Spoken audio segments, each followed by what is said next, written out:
All right.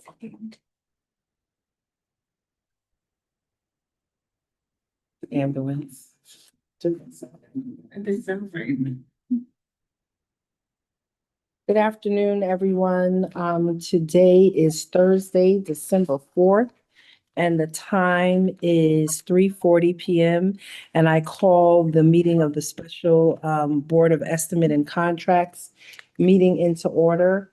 Clerk Bonilla, can you please do the roll call? I'm gonna read the notice first and then do the roll call. Special Board of Estimate and Contract meeting scheduled today, Thursday, December 4th, 2025. Scheduled at 3:30 PM here in the Mayor's Conference Room, first floor, City Hall, for the purpose of adopting the 2026 City of Mount Vernon proposed annual estimate. This was noticed to the Journal News, on our social media platform, City Calendar, and in the Rotunda. Going to do the roll call. Comptroller Morton, Here. Acting Council President Potteet, Here. you, and Mayor Patterson Howard. Here. So we just have one thing on the agenda today, and that is a resolution adopting the proposed annual 2026 annual estimate for the city of Mount Vernon. If it is accepted today, it will move to the next stage, which is going to the city council, for the city council to have a hearing, and it's in the city council's hands from there unless it comes back to this board. So, at this time, so when we presented the budget, the proposed draft annual estimate, maybe about a week and a half ago, can't remember the exact date. The initial draft estimate was 6.09. We had about another $1.5 almost $1 million of expenses added to it because of some adjustments from the state in retirement numbers, as well as additional principal in our debt service, which would have made the rate go up even higher than 6.09. We've been working on it since before we presented it or gave the final numbers. And we've been able to bring the rate down to 5.47 at this time. And so it stands at 5.47 as of now. That is what is being presented today. There were, of course, when you add, about $1.5 million to the budget, additional positions were removed from the budget. And you want to speak about kind of the austerity piece that, I think we should, make a motion, then we'll have to discuss. so we'll make a motion. I'll leave it there. Okay. I'll move to adopt the proposed annual estimate, as presented at 5.47%. Second. On the question, So on the question, as you know, we had the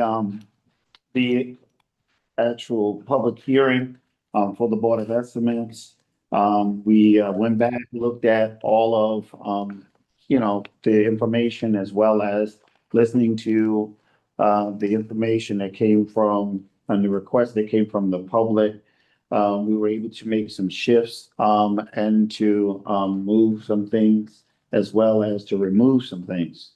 Part of this adopting of this budget, I'm also going to be submitting also a referral letter to the city council that we function in 2026 underneath of an austerity budget procedure, right? So we adopt our 2026 budget based upon whatever the final version will be once it comes from the city council after their hearing and their vote.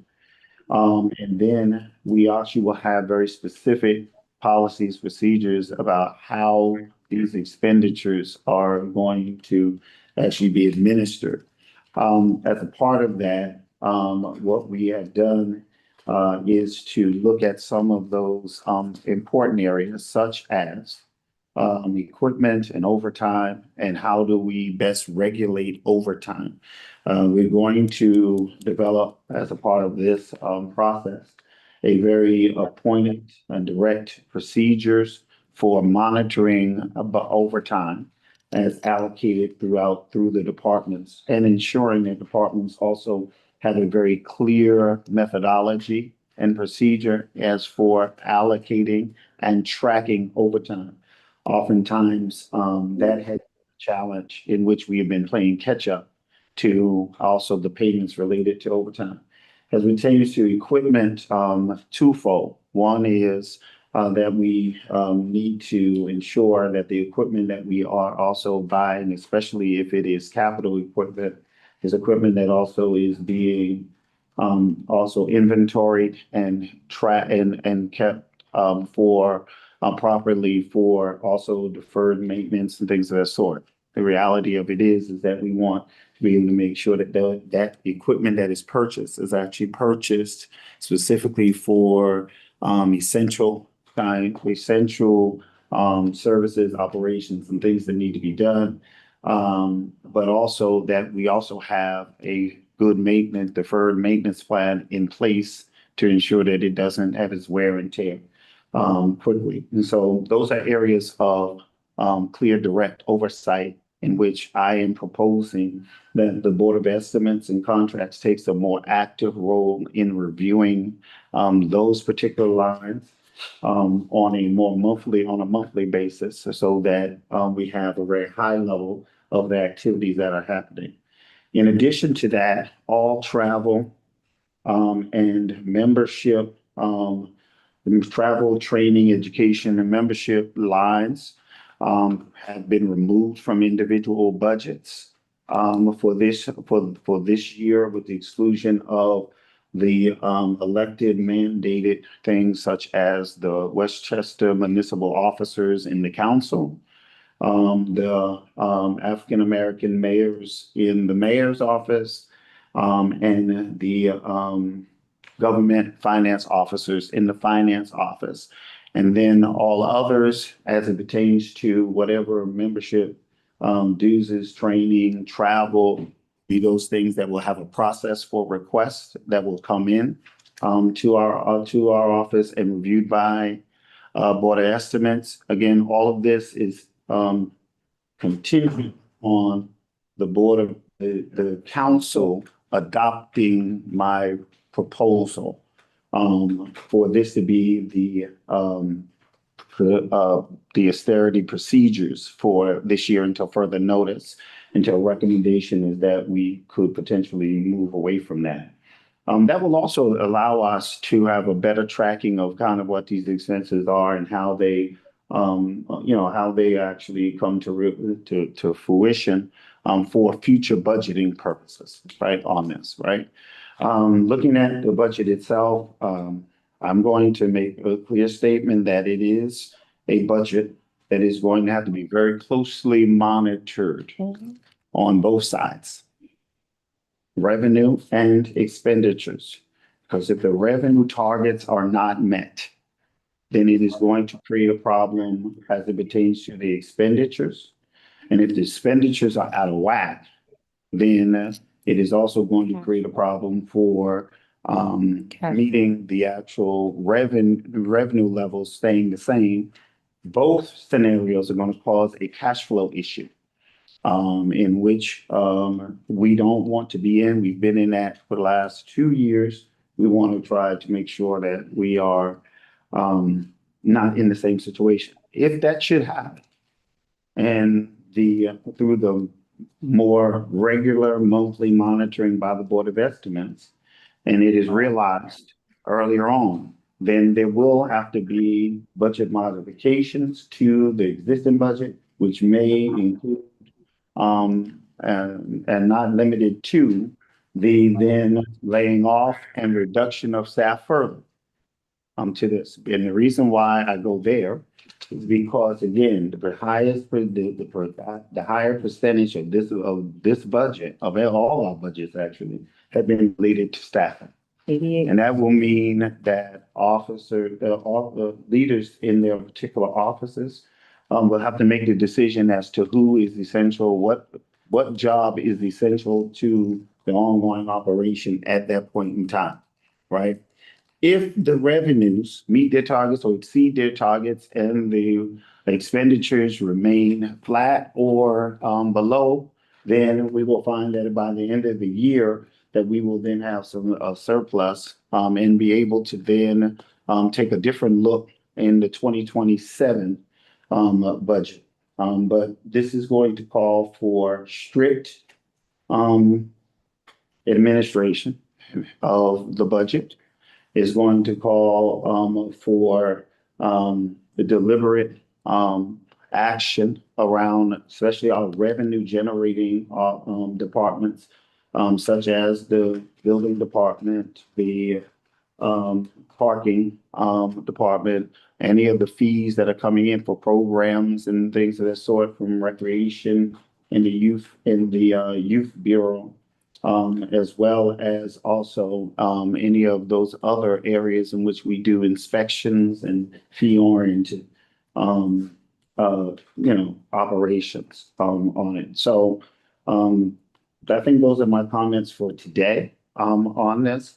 I think that we've done a yeoman's job at really trying to really adjust this to the best that we can, given our current financial situation.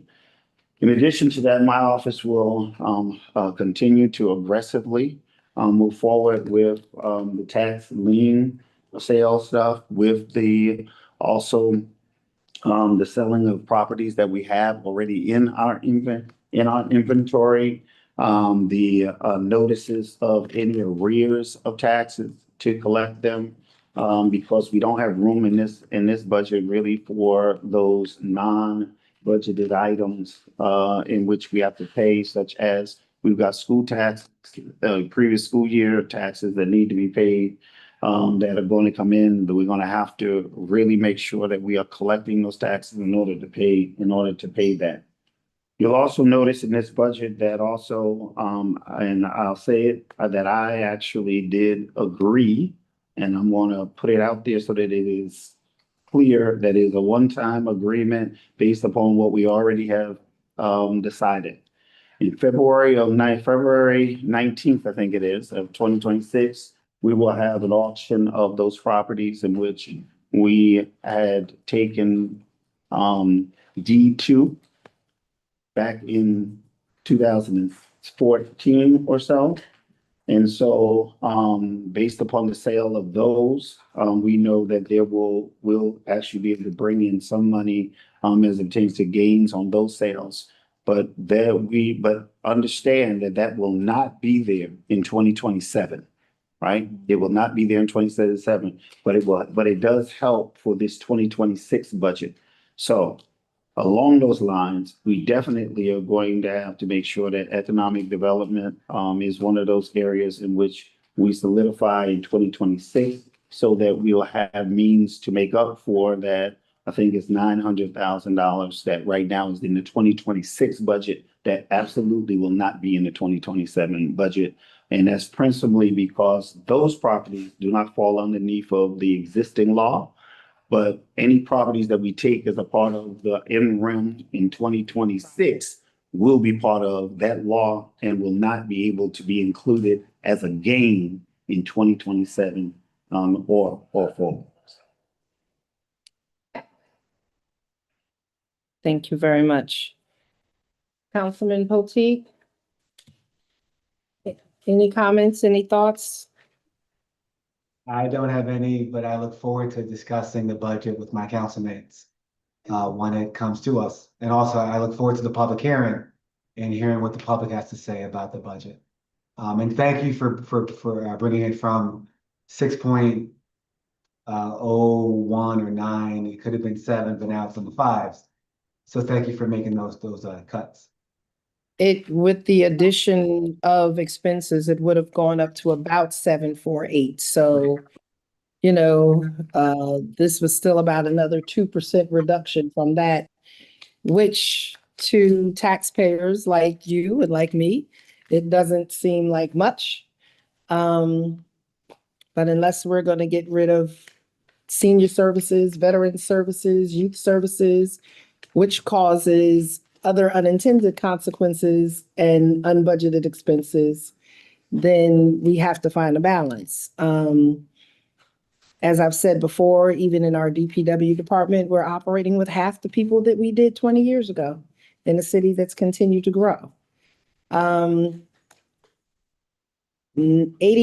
of this budget is staffing. And of that, about 75% of it is police, DPW, and fire. The most essential services that you have.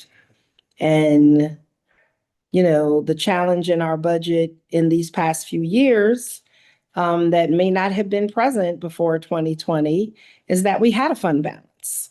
When we got here in 2020, we didn't have a fund balance to work with. We just didn't. And so if it were not for fund balances being used from 2 to 4 to 5 and sometimes $6,000, $7,000, $7 million, tax rates in Mount Vernon would be have been much higher for even a decade before that. And so we're trying to get back to the place where we can have a fund balance so that can help the city of Mount Vernon balance its budget better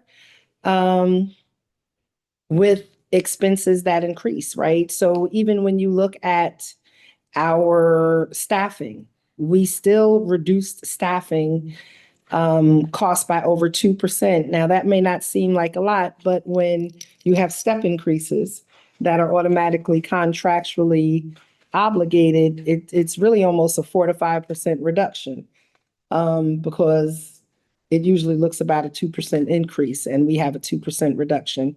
So the elimination of almost 40 positions after we've eliminated positions before, and that's not sustainable, right? And that's why we have an economic development director. That's why we have an IDA director. Those are positions that we have not had. We had an economic development director, I think, for about a year. And just as she got started, she got a bigger job in New York City. But with the IDA back, with economic development director, with us finally getting to the place where we have a comprehensive plan, getting also at the place where we've put in for our downtown revitalization initiative, a $10 million grant, which will be aimed at really pulling together the plan to bring back our downtown, right? Bring back our downtown business district, which will help bring in businesses with the comprehensive plan, you know, setting parameters, even though the rezoning has not been done. But that's setting parameters for Sanford Boulevard and Mount Vernon Avenue and our other district, you know, our business district areas, our industrial areas. It's clear guidance and helps us to bring in businesses. And then I think the final thing around economic development is, which we'd had to focus on first, the first 4 years, is it was very hard to do economic development in this city when you had a crumbling infrastructure, right? And when you had sewers backing up, when you had bridges that were closed all throughout the city. And people will say roads, well, roads are still bad, but out of 101 miles, 40 miles of those roads have been milled and paved. And so 40% of our roads have been done, and the businesses and business interests are seeing this and they are coming to the table. And so with the person dedicated strictly around economic development with a comprehensive plan, and hopefully if we can get this downtown revitalization initiative done, we can really, really drill down now on the economic development. Unfortunately, Mount Vernon was designed as a bedroom community. 87% of our land is residential. Only 13% of it was created for business use. And unlike the other cities around us, they have far more land to use for industrial and retail development and commercial use. And the other thing that will be positive is hopefully we'll be able to bring Canal Village back on. We have a Brownfield Opportunity Act grant that will hopefully help us bring that back on for commercial and industrial use, but industrial use of a green and blue nature. and not of something that's going to bring poor air quality. We already have conversations with people who are looking to invest in that area. And so that is, the real push because we cannot, the city cannot, it cannot survive just on tax increases on residential properties. It has to grow based on expansion of commercial, industrial and retail. So with that, I ask for a roll call. Comptroller Morton, Aye. sorry. Acting Council President Potteet, Aye. Mayor Patterson Howard. Aye. That concludes the agenda. So I think you, I do have a speech. yes, Sorry. I speak your announcement.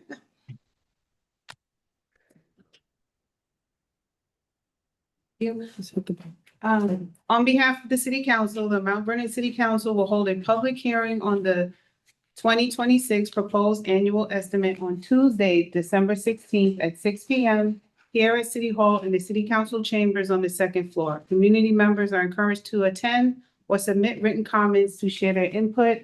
Your voice plays an important role in shaping our city's priorities for the upcoming year. Written comments will be received until Tuesday, December 16th at noon. Written comments can be emailed directly to the clerk's office at cityclerk@mountvernon.ny.gov. So, City Council public hearing, Tuesday, December 16th, 6 p.m. Thank you. We have a motion to adjourn. So move. Second. Roll call. Comptroller Morton, Aye. Acting Council President Potteet, Aye. Mayor Patterson Howard. Aye. You. Meeting is adjourned